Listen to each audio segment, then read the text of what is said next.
Welcome to another episode of Cults and the Culting of America. I'm Scott Loyd, along with my friend Daniella Mestyanek Young. Not only is she my friend, but she is a scholar of cults and extremely bad groups and extremely bad leadership. Daniella, how are you doing today? I am doing great. I am excited for us to talk about the worldview shift into the transcendent mission and the very most common question that anyone gets asked about cults, which is what is the difference between a cult and a religion? Very nicely said. I'm looking forward to this episode. And you're wearing a shirt today. Tell us about that shirt. And if folks want to buy the shirt or get one for their friends and family, do the cult like uniform photography and all pose and smile in it. How can they do that? Yes, so you can find any of the shirts you find me wearing in the links below. I sell them through my social media channels. So this shirt says the first rule of cults is you're never in a cult, which is the epigraph of Uncultured, the book I wrote about growing up in the Children of God and going into the US Army. And it is, of course, a play on Fight Club, which a lot of people don't realize is kind of a cult movie. Um, but it really gets to the idea that like nobody thinks they're in a cult. Nobody joins a cult, right? Like cults are manipulative cons that go out and target people. They lie, they deflect, and they pull you into this world view. And so of course, you're never in a cult. Like as soon as you realize that you're in a cult, you're on the way of getting out of it. But what most people in our country think, I think, is that we know exactly what cults look like, and they're very extreme and they're very rare. And in fact, it's not true at all. They're incredibly common. And a lot of my life's work is just kind of pointing out these parallels and trying to help people understand the groups and systems that we're in. And we're going down the list of characteristics of a cult that you have identified and authored. And today we arrive at this idea of worldview, or as you call it, the sacred assumption. What do you mean by sacred assumption, and why is it a leading characteristic of a cult? Oh my gosh. So this one was so dramatic. I mean, literally, I was in bed and I like sat up and just yelled out, "Hold nothing sacred." Um, and it's the answer to the question I had been asked for 15 years at that point, which is like, why? Why would anyone join a cult? How? How can people fall for such extremism? Right. In my case, specifically growing up in the Children of God, which was the pedophile cult, like, how can people not walk away, not realize they're in a cult when the guru starts saying, sex with children for God? And so when you grow up with that, it's perfectly understandable exactly how it happens, but it's really difficult to translate that to the outside world. But, first, let me bring this back to that question, right? What is the difference between a cult and a religion? Because this gets to the worldview. So people ask this all the time, and I like to say, like, they're not even the same type of thing, right? A religion is an idea. It is a noun, it is a thing, but that thing is an idea. And a cult is a group. Right? The one thing we can all agree on is that you have to have a group, even if it's only two people. Um, and so they're not the same. And one of, I think, the most pernicious stereotypes that we have is cults are religious. I mean, every day I see people playing, nah, not a cult, because we're not religious. And I think that part of why Nexium went on for so long and fooled so many people not religious, part of why large group awareness trainings, your LST, or sorry, your EST, your life something, and your anything that ends in Oni Robbins, right? But they're not religious. So how can they be culty or cults? And so first of all, it's like not a thing. A cult does not give you a religion. A cult gives you a worldview. The cult leader generally spends decades forming this worldview. And then, in order to be a member of this group, you must adopt that worldview. It's not presented to you that way, of course, but it is in fact true. And we can see that once we've had those experiences. And the entire worldview is generally held up by the sacred assumption. So in the Children of God, the sacred assumption was that this random white dude who'd failed at everything in life was the prophet of God. And as long as you believe in that sacred assumption, you can justify anything. So sacred assumption, which is step 2, right after charismatic leader, ties very closely in our list to step 10, which is ends justifies the means mentality, right? And it's right before you're precipitating your own apocalypse sometimes. So And the super, sacred super important.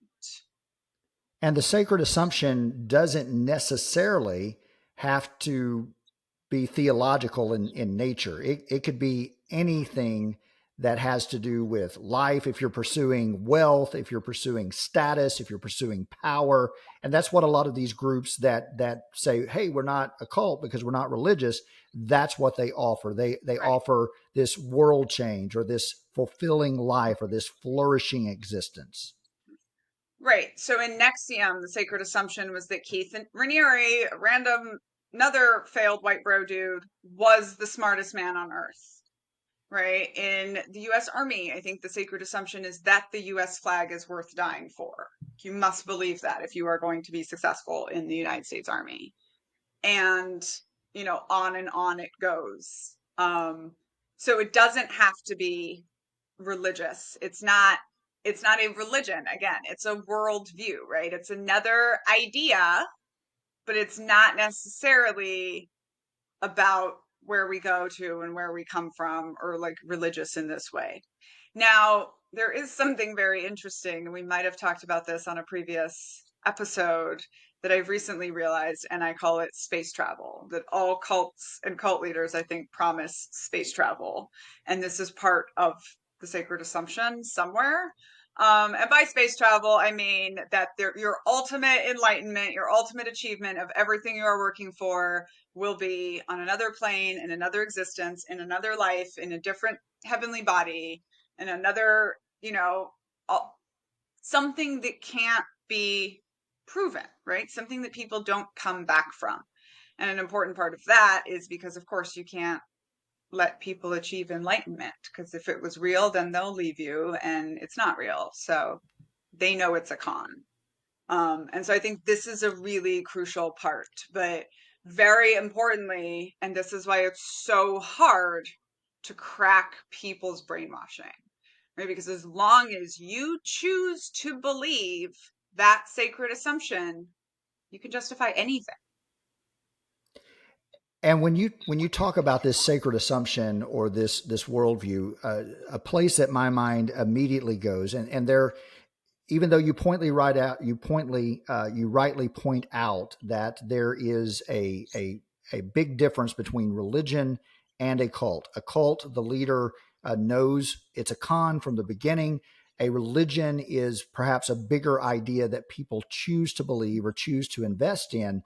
Often what cult leaders do in the execution of that con is that they leverage these sacred assumptions that people may already be familiar with. So I believe it was Aristotle who put forth the idea that in order to be persuasive, you've got to have parts of your persuasive message that seem very familiar to people and are novel. So if it's all novelty, right, people are likely to reject your idea. But if there's something at the core of your novel message that is familiar, that resonates with people, that either appeals to their nostalgia or appeals to their childhood or appeals to their aspirations, their collective aspirations or individual aspirations, when that message is leveraged,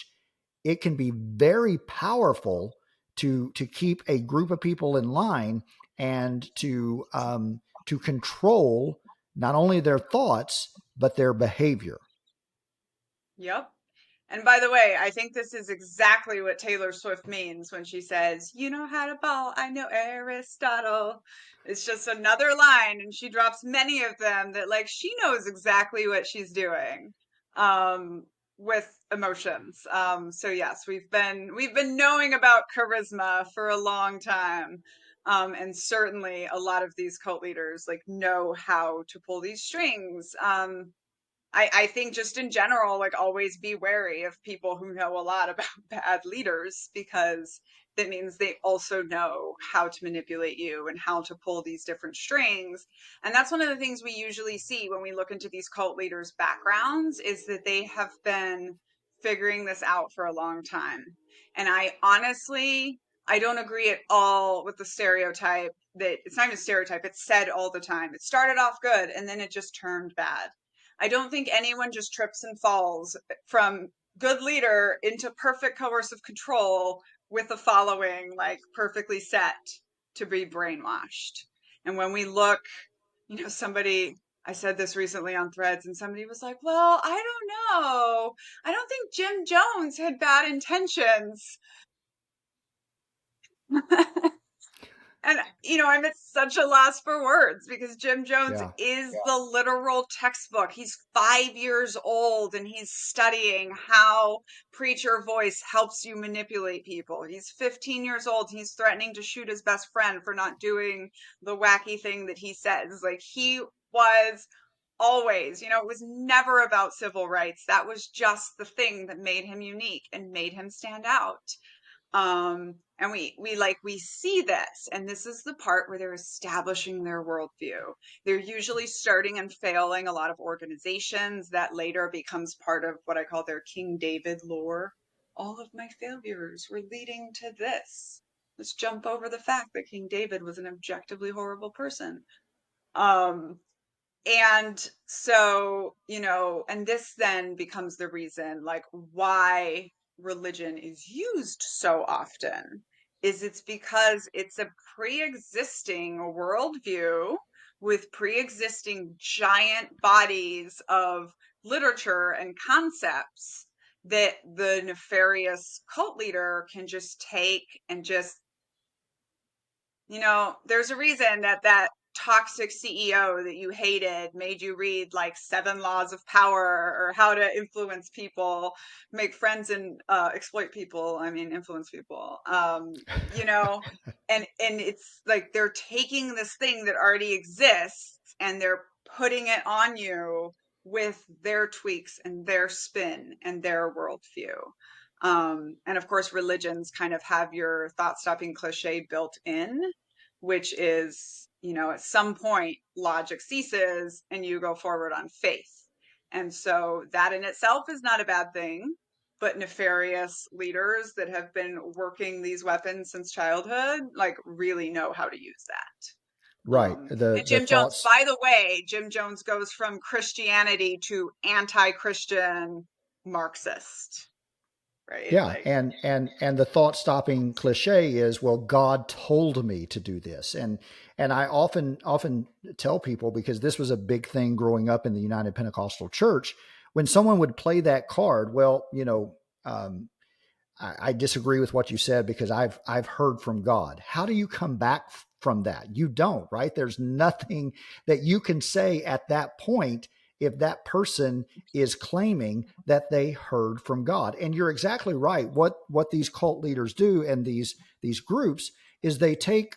So we've known for a long time. If you read any philosopher throughout history, philosophy attempts to answer the big questions that all of us have collectively, which have to do with origin, where did we come from, destiny, where are we going, meaning, how should we live in this life, morality, how should we treat each other, how should we get along with each other, and purpose. What is all of it amount to? What am I supposed to accomplish? And so if you think about origin and meaning and morality and purpose and destiny, what cult leaders do is they play on those collective questions that all of us have if we're reflective on our lives at all, and they offer answers. And when somebody comes with certainty and they say it loud and they say it with enthusiasm and passion, there's something about the human dynamic that we many times fall in line, and we don't question those sacred assumptions. Yeah, and deconstruction tip. Scott, can you say that list again? We need to make sure this is in the show notes of all of those things. Yeah, so it's origin, destiny. Where did I come from? Where am I going? Meaning, what does all of it mean?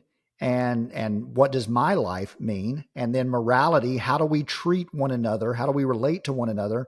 And then the larger questions of purpose. What should I do with this life? What am I supposed to accomplish with life that I've been given? Yeah. And so where I'm going with this as a deconstruction tip is, as huge as all those topics are, you have to define all of those for yourself when you leave a cult. When you leave a cult, you're ultimately rejecting a worldview, right? This is how we leave the cult of white supremacy. We reject that worldview. So, my 3-part model of deconstruction is you have to have the cult and the brainwashing and wake up and physically and mentally leave. And then you have about a decade that starts when you start it, of understanding why you were in a cult and what impacts it had on your personality and identity.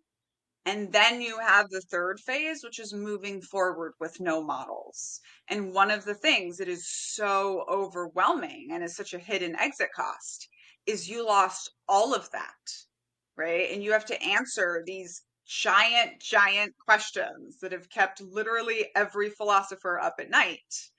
And so one of the things I always tell my audience is like, look, you can build anything without a framework. It's just harder, right? And you've lost your framework. So you now have to go back and build a life without that framework. And this, by the way, is why we're so at risk, I think, to cult hopping afterwards, because we'd be like, well, that one was bad, but this worldview seems great. I fell into CrossFit and paleo for a while because I was rejecting the worldview of the skinny white woman and the things I'd been taught, but I was looking for another system by which to live my life, that had these black and white rules that I could just easily follow.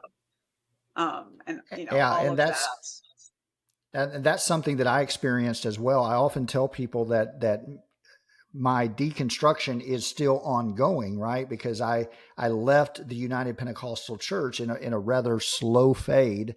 And when I say slow fade, I'm aging myself a little bit. So back in the day, one of my first jobs was a disc jockey, where I would actually spin records, a record player. I once bought a record player for my wife, and my son was small, and he got in the car with me and he said, "Dad, what's a record player?"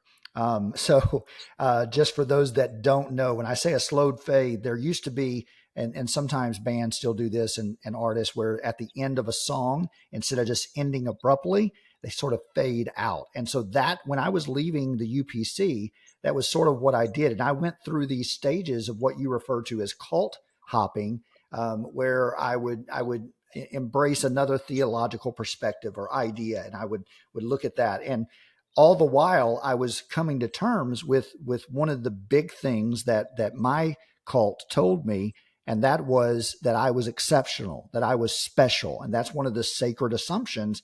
And I had to come to terms with, if I am special, if I am exceptional, that's something that I define myself, and very likely I'm just like everyone else, and I need to come to terms with that. That there are no special people, that there are no exceptional people, that we're all just doing the best that we can with the cards that we've been dealt, so to speak, in this life, and trying to make it through and determine what is good. How do we treat one another? How do we get along in this life? Because the alternative, if you buy into a particular sacred assumption that is given to you by a group, it's going to regulate your behavior. It's going to regulate how you live. And we need to be in charge of that ourselves. We need to have that autonomy over our lives, where if anyone is going to regulate our behavior, it's something that we choose and it's something that we consent to, and it's not something that is manipulated and something that governs us from outside of ourselves, but rather a decision that we make within ourselves. Yes, Scott, and you make such a good point too, that like, the whole reason as humans that we build these stories that we agree to live in these communities is to control behavior, right? So this is like, the reason that all the classic fairy tales are so scary and bad, and a lot of them are about drowning, and it was, well, that's how you keep your children literally from drowning themselves in the rivers. You keep them scared to go there, right? And so these stories that we tell ourselves are very, very critical to how we act, how we operate, right? There's a fun one that I like to throw at people is like, do not trust groups and leaders that have anti-gossip policies, right? Because the ability for human beings to talk behind each other's backs is literally one of the things that separates us from the apes. And it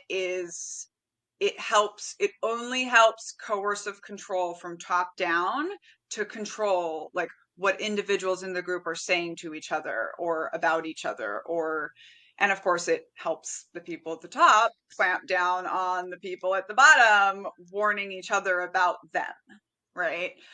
Which is, of course, another reason that we see it as a woman's sin primarily. That's because, well, gossip is one of the ways that we warn each other about who the creepy uncles in the cult are, and they Mhm. don't want us doing that. So, yeah, just a little bit about how, like, these stories, these worldviews, like, there's a reason we're spending a whole hour on this right in the beginning of talking about cults, because it is really, really important, and it's not as simple as just like, huh, okay, that one's gone, right?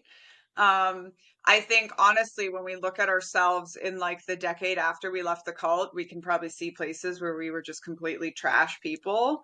And it's because like we didn't have a worldview. We didn't have like a way to regulate our own morality or say what our values are. And so we're just, stumbling along until we get to this point in deconstruction where we're able to like literally build our own worldviews. And I agree with you when you said like it's a lifetime. I don't think we're ever done deconstructing, especially, there's a reason cults want you young, right? Especially if they got Mhm. their hooks into you young, especially if they got you from birth like me. Like we are going to spend our lives deconstructing. But I think one of the reasons for doing that is, like I said, understanding why you were in a cult. You can't do anything about that now. You were in the cult, but you have to understand what impacts it had on your personality and identity before you can get to the building your worldview phase. Yeah, and like you, I was born into the United Pentecostal Church, and for a large part of my life, I was invested. Right, I was pursuing the trajectory of my life was moving towards being that quote unquote cult leader, that guy that would head up his own church and all of that. So I had to, and education was my way out of this. Right, so I went back to school and. One of the most fascinating books that I read early on that helped me in defining this concept was the French philosopher Foucault. He wrote this book called Discipline and Punish, where he looks at the evolution of prisons and how people who are deemed criminal by society are treated. And he opens the book with this assassin who tries to take out Louis the 16th, I believe it was, of France. And the man was obviously deranged, and he attempts to assassinate King Louis the 16th with a dull knife.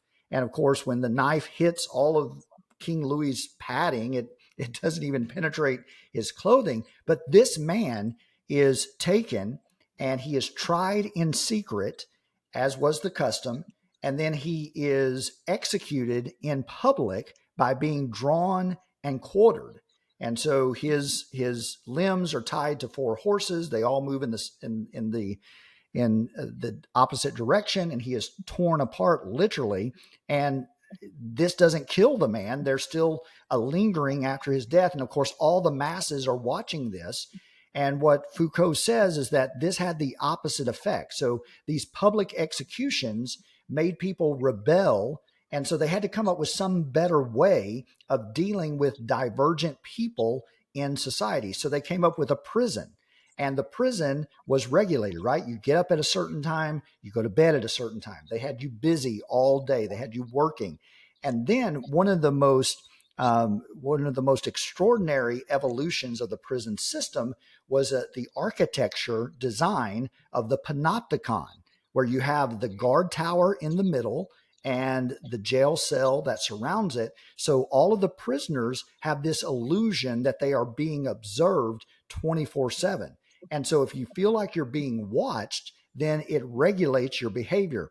And Foucault went on to say that the panopticon became a leading architectural design in schools and hospitals. In fact, if you walk into schools, hospitals today, you'll see that the nursing center is in the middle. All of the rooms go out from that. The office is in the middle. Why? Because it gives people a sense of comfort to know that they're not very far away from help and that they're being observed. And for all the Star Wars nerds out there like me, if you notice the symbol of the Empire, it's a round panopticon. And then the symbol for the rebellion is this dove like symbol, right? That symbolizes freedom. And so I say all of that because I think it serves as a beautiful analogy of what these high control groups do with sacred assumption. You get the idea, you get the assumption, and then you live by it, and it regulates your behavior. Even when the leaders aren't directly watching you, you are being controlled by this idea that is at the center of the group, and it regulates your behavior. It regulates sometimes what time you get up, what time you go to bed, what you eat, how you dress, who you have sex with, how often you have sex. Every aspect of your life is governed by this sacred assumption that's in the middle of this movement and moves out and Yeah. causes the group members to fall in line. Yeah. And it's so interesting. Like, not only does a military deployment seem so much like a prison sentence in so many ways, but literally when you first deploy, right, it's so nice. You don't have to go grocery shopping. You don't have to drive a car. You don't have to do your own laundry. Just all of these things of life are taken care of for you. And it's so nice. And by the time you leave, you cannot wait to just get in your own car and go grocery shopping and buy the things you want and like be able to make decisions about your own life. But I had this conversation with someone on social media recently, and she was saying exactly this, right? She was like, "Look, I'm terrified, right? Like I left the MAGA cult in during COVID, and like I know they were wrong. I know that I'm better off being out of it, but I'm so terrified. Like every decision I have to make, do I get my kids vaccinated or not? Do I this, that, or not?" And she laid it out, and I told her like, but this is a beautifully poignant way of describing why people stay in cults, right? Like people want to believe the sacred assumption. Cults pop up in times of social confusion because people want clarity. This is probably a good actually time to tell you the story of recording my audiobook and how I found out culty things about me 20 years after leaving the cult, if that's good with you. Oh yeah, absolutely. I want to hear it. All right. So I wrote this book, Uncultured. I got this like very large book deal for it, right? They expect to sell 100,000 copies. And I, when you sign the contract, you're like giving them the text and they're in charge of everything else, right? So I had permission to consult on the cover and I had to audition for the audiobook. I had the right to audition for the audiobook. And I was convinced. I mean, Scott, I was like, there literally, quite simply, just is no voice actor on earth that can do cult language, army language, Brazilian Portuguese, and Mexican Spanish with a gringa accent, and also say First Lieutenant Daniella Mestyanek without missing a beat, right? It has to be me. I knew that for a fact. I had no question about whether I could do it. Fast forward to time for the audiobook, and I don't get asked to audition. I just get an email from the director of Macmillan Audio saying, hey, do you want to voice your own audiobook? And I immediately was just paralyzed with fear, right? I was like, I can't believe I'm expected to make this big of a decision. And one of the things I realized after having some really nice friends coach me through it was like, I was really counting on having professionals make me prove that I was good enough and then telling me that I was good enough.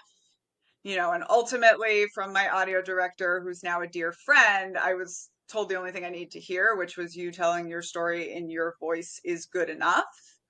But it really made me realize that for 20 years, I had been searching so hard for a mentor who was just going to see all of my potential and tell me exactly what I needed to do with my life. And that's not a mentor. That's a leader.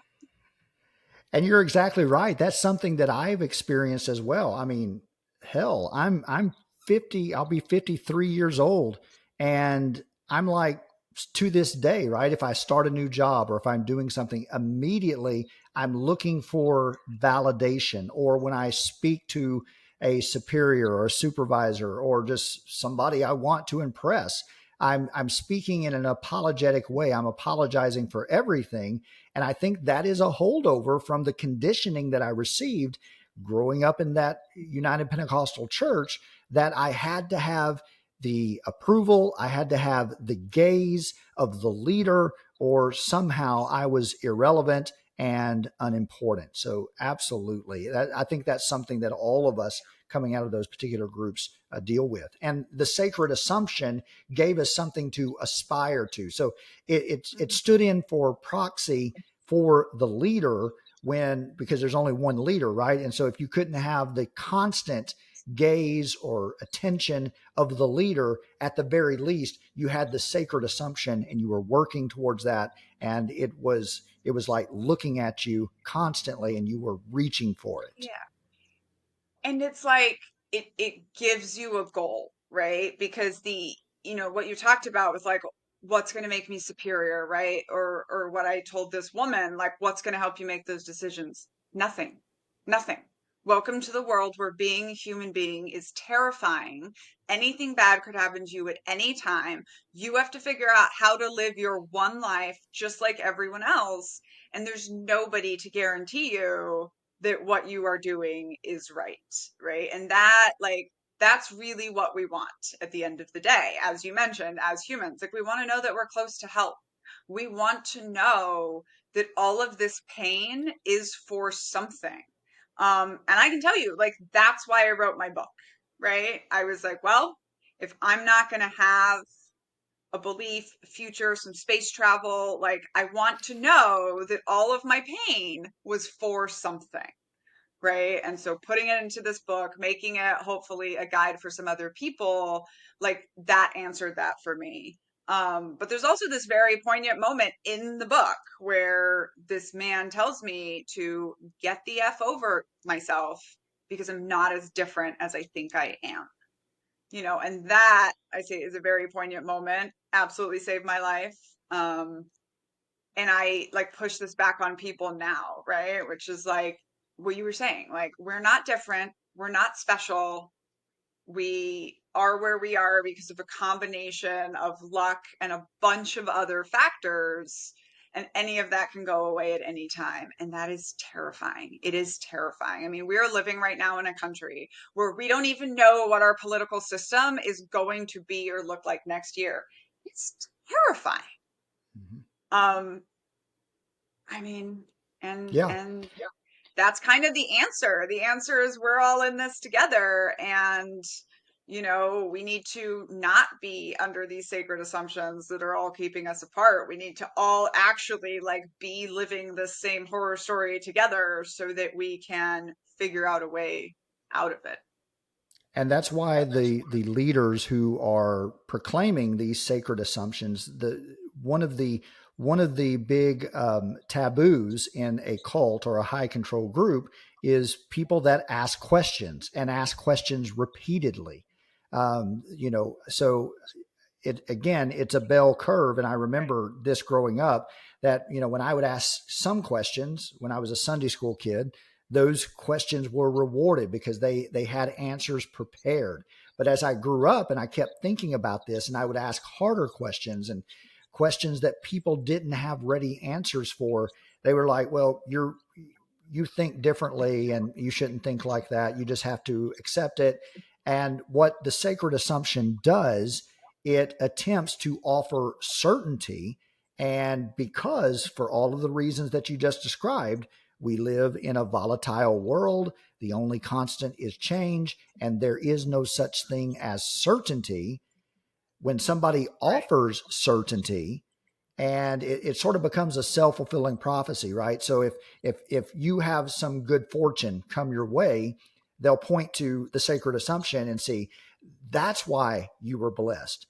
And I was talking Right. to somebody the other day about this, right? That even it shows up in the language, and it falls apart, of course, if you start thinking about it. A tornado will come through town and people will say, well, God spared us, we were blessed, it didn't hit us. Well, what about the poor chap next door that whose home was destroyed? Or Right. you can't find your remote. Well, you're having a bad day, you had a flat tire. People in Gaza are having bombs dropped on their heads. So, Hmm. it's amazing how that sacred assumption informs a worldview that is very selfish at its core and only takes into account Yeah. the good things and doesn't think globally about anyone Right. else. And so Yeah. putting And the this is people at the also, center. Yeah. so important when we get into cult language, right? Because as soon as you have an us and we are doing the right thing, what is implied there, right? Yeah. That Everybody everybody else, else is doing in the wrong. Yeah. children of God, we were the army of Christ, and every single other person, including every single other kind of Christian, was wrong, right? In the US military, I kid you not, grown men in camouflage pajamas call themselves the good guys with their full chests and refer to the other guys as the bad guys. And it's actually like a whole part of the discipline of intelligence to like keep yourself agnostic.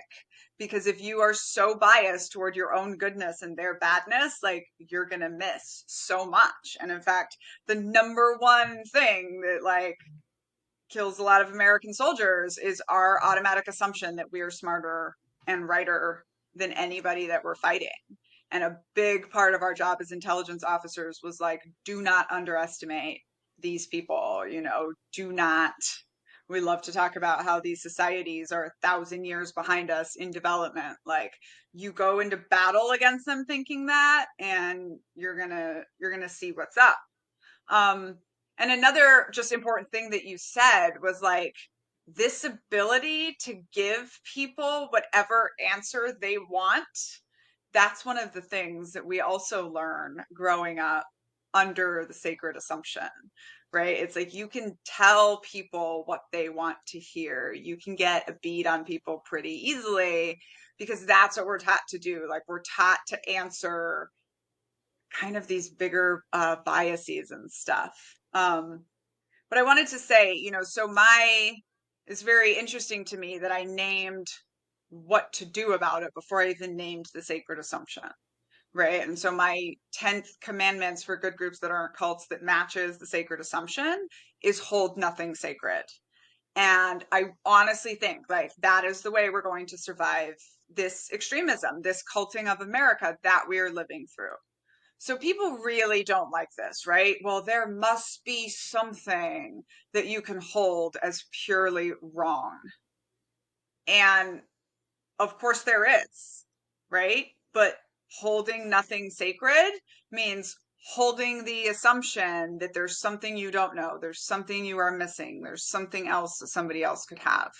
And this is really important because any idea can be used to radicalize you. So my first commandment, first rule, rule number 1, which corresponds with step 10 of the cult list, which is ends justifies the means. Rule number 1 is don't rape the children. Okay. I grew up in the child raping cult, so I feel very strongly about this. However, I watched in horror as Pizzagate, which was the idea from the alt-right that children were being sex trafficked in a pizzeria that didn't even have a basement. And I watched friends from my childhood get radicalized into QAnon through this idea of not just Mhm. save the children, which is almost always a hate rally cry, but don't rape the children, right? Specifically, this is the idea we believe in. Boom, you can be manipulated by it. So, one of the things I really believe is values are gray. The children of God weaponized love. The Trump campaign weaponized loyalty. And Enron had the word honesty carved in marble out in front of their headquarters. Values are gray and they can be used in all these different ways. And this is just a straight up intelligence concept that you don't know what you don't know. And what you don't know is where you get blown up from, right? So if you ever think that like you hold the absolute moral ground or the right way of doing anything, that is your risk point. Doesn't always mean there's going to be someone waiting there to exploit it, but that is your risk point. And I think this is a reason why. So something that I do outside of this kind of work is history, right? So I look at history, and this is why you see a backlash in our society right now with people labeling certain aspects of our history. I mean, this is what happened, but they don't want us to talk about that. So it's labeled as woke or leftist. And this is why people get upset with historians because they tell the truth. And obviously, there are people out there masquerading as historians that are telling falsehoods about the origin of our country, about the history of our country. And people are eating it up because it's what they want to hear, this romanticized notion that, of the exclusion of others and the benefit of some. And that is America and this American exceptionalism. And so if it doesn't toe that line, then people are like, well, that's not the sacred assumption that I want to embrace.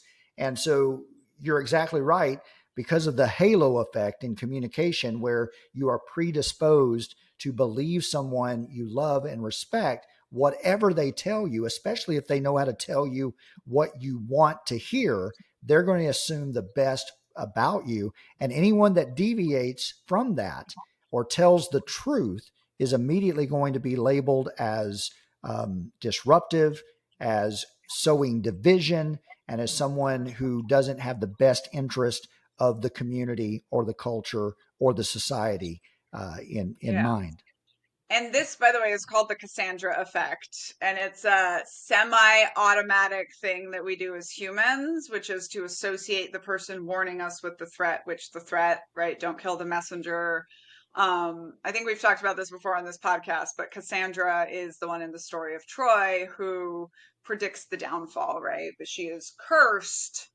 She's blessed with the gift of prophecy and then cursed that nobody will believe her. And they warn us about this in military intelligence school. They're like, you need to understand that nobody's going to like you. Like, you are literally the red hat. Like, you are the enemy. And that is what people associate you with. I always said that, like, getting sent to go see the intelligence officer is the army version of getting sent to the principal, like something went wrong on your mission, now you got to go report it. And nobody likes that person, but that's that thing that we all do, and I think right now a lot of us are professional Cassandras, and it very much frustrates people, but at the end of the day, this is why I have a job that makes money for me, being a scholar of cults, extreme groups, and extremely bad leadership, because, like, we are going down this path as a country where everything is polarized. Everyone has their sacred assumptions. There are several cult leaders. Um, in a book published in 1995, Margaret Singer says there are 5,000 cults in America. Like, imagine how much more there are now 30 years later, right? So it is a big thing, and I think for a lot of us, what's happening is we're having our sacred assumptions ripped away, right? Like, we are understanding in real time that, like, no, Washington was not a great man with quirky wooden teeth, right? He was a man who had enslaved people, pulled teeth out of their heads when he needed new teeth. Um, Yeah. and, like, Ta-Nehisi Coates says, like, America is not a great country that also had slavery. America is a great country because of slavery. And so Hmm. we are all starting to realize that, like, the American dream is a nightmare, right? All of these systems we've been sold are toxic. And I think in many ways, a lot of us are just like waking up to the culting of America, right? And what is going on right now. And one of the things we know is that cults pop up in times of social turmoil, which means the fact that cult documentaries is one of the most popular genres on television right now also tells us that, like, a huge amount of us are waking up. We're going through the largest exodus of religion right now in history, and just starting to ask these questions that we've never asked, right? Like, what if America is not, in fact, the best country on earth, right? Like, how much does that change things for so many of us?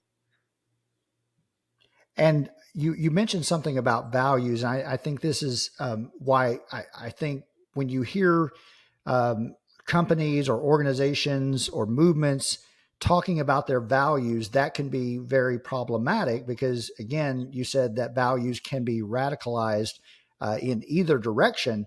Perhaps this is why I personally prefer the language of best practices, because practices, if you're trying to uh, uh, organize or trying to get anything accomplished in the world, there may be best practices, but when you gain new knowledge or information, those practices may change. And that's very different than identifying values of a company because, man, if you Yeah, violate the values, that automatically puts you in the position of a deviant, a bad person.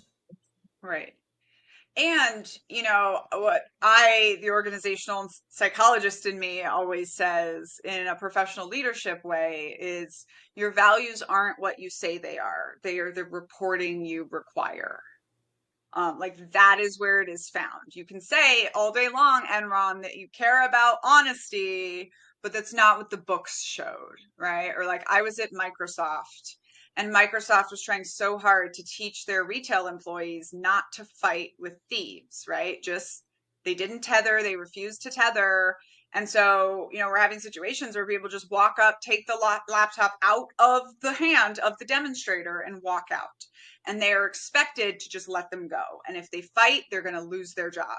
And time and again, they would fight and they would get fired. And we're up at the top at corporate, and people are like, what's going on? And I'm like, I don't know, right? Like, every time I have seen a general manager or anyone on the loss prevention team walk into a store, the first question they ask the associate is, what are your shrink numbers? Which is, what are your loss numbers? So you're saying safety is what you care about the most, but you're asking how much was stolen, right? So if you wanted safety to be the value that you get across the most, you should be coming in and asking, hey, what would you do if an active shooter came in right now? Mm-hmm. Right? Like, that's what I mean when I'm like, the reporting you require is the actual values that you are giving to your organization. US Army, when you ask soldiers, oh, are you sure you want to ruin this good soldier's career when they report an assault? Then no, sexual assault prevention is not one of your primary missions, right? It's always in the reporting that you require. And so, just to preempt the trolls that are out there that will ask you this question, um, I'll ask it. Um, the trolls that respond to your feeds that would say, "Well, you're not holding anything as sacred," is your sacred assumption. Yeah. And, you know, I don't know if you've heard of Pascal's waiver or Yeah, Pascal's wager. wager. Yeah, Um, so when people try to witness to me, I always say that I have Daniella's wager, which is if I'm right and there's nothing after we die, then I'm fine. And if you're right and Angry Sky Daddy is the one that was right and he's going to judge me after everything I suffered in his name, then psh, I'm willing to risk that. And I kind of think this, right? Like if it just so happens that there is one right answer and I didn't guess it right, then yeah, I'm wrong.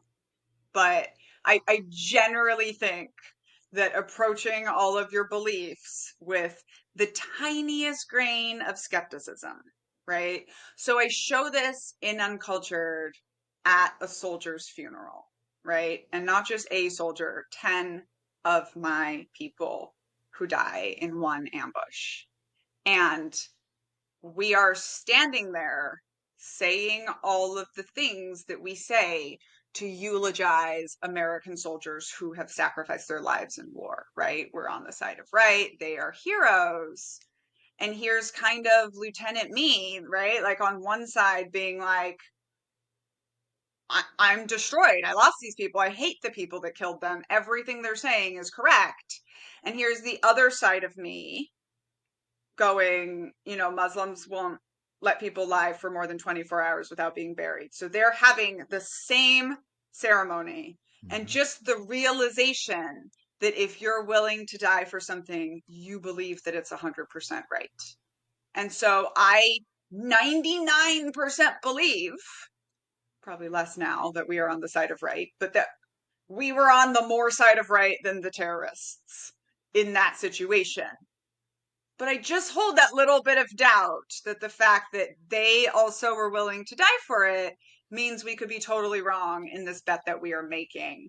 And in fact, one of my favorite leadership books by General Stanley McChrystal, who lost his job for questioning his charismatic leader, and who's also not rumored to be that great of a leader himself, but he has this book, Leaders, Myth, and Reality, and one of the things that he says is that every soldier, if we're honest with ourselves, we have to admit that we don't know for sure that we are on the side of right.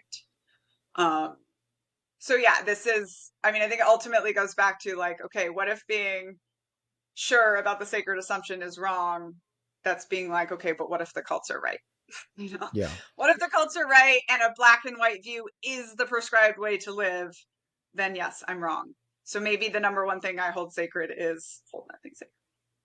And so, this idea of the binary, right? That there is right and wrong, black and white, good and bad. And I tell people all the time, but for the luck of my birth and the timing of my birth, and all of the characteristics that happen to be favored by the society that I grew up in. It was, I live in a culture that was built by people that look like me for people that look like me. But had I been born at a different time in a different part of the world, my life would have been completely different. And to simply write that off as those people are wrong and I am right, that you talk about a hell of an assumption. That Right. is the sacred assumption of all sacred assumptions, and just the all of the things that have to line up in order for you to be right. For all of the talk about folks, that sometimes embrace these ideas of we've got to live humbly in the world. Well, that's the most arrogant idea of all. Yes, and it's so funny. I describe deconstruction as becoming less narcissistic and more selfish, right? Because so much of what we do in cults, in anything that asks you to sacrifice, right? It's the ego death, it's the cutting yourself open for everyone else, but darn, doesn't it feel good to be the one that everybody loves so much for their sacrifice, right? And actually understanding that you are not the most superior is probably the hardest thing for all of us. And I really love the stuff you said about privilege just now, like the accident of birth. And like I say this, like I was born in the Philippines to a 15-year-old teenager in a cult, and I was born to the white one, and another one was born to the brown one, and I have American passport and she doesn't, and our entire lives have been different. I was born in one of the world's worst cults, but it at least believed in teaching girl children to read, which so many of the fundamentalist American cults don't. And so I Right. was able to drop out at 15 and go like get myself an education. And actually, my favorite thing to say when people are like, well, I'm a self-made man, woman, person is just to just like lean in and be like, oh my gosh, that is so cool. I always wanted to meet the person who founded America. So y'all can have that one for free. Also, if they're proud of their university, that's a good one. Like, oh, you founded Harvard? Wow. Just like helps people realize like there is actually no such thing as a meritocracy. There is no such thing as, you know, I don't know, just idea that if you do everything right, you're just going to be successful and the bad Right. stuff only happens to bad people, right? That is what we are all hoping for when we grasp onto that sacred assumption. And the sacred assumption is just basically always a con. Well said. And on that point, we will conclude what has been a fascinating conversation. And I encourage all of our listeners and viewers, if you haven't already, pick up the book Uncultured, read it, share it with your friends, and also do us a favor on this podcast. If you like what you hear, leave us a rating, like it, subscribe, share it with your friends and neighbors, because that helps us attract and keep an audience. And thank you so much for tuning in. Thank you, Daniella. Thank you so much, Scott. And for any of our listeners, if you're interested about more of this extremism stuff and how this all ties in, I also have a second project called Un-American, which is on my Patreon, which was something I had to write after I found out that my ex-husband was a white supremacist, high ranking in the army. And I really had to go through all of this stuff for myself as well. And that is available not as a book, but as a video of me reading the manuscript and knitting, of course, on my Patreon, along with a bunch of other premium content. So come find me there. You can follow both Scott and I on TikTok, where the conversations are always fabulous and almost always about cults. I appreciate that, Daniella. And thank you again for tuning in. And we'll see you next time on the Cults and the Culting of America podcast. Thank you.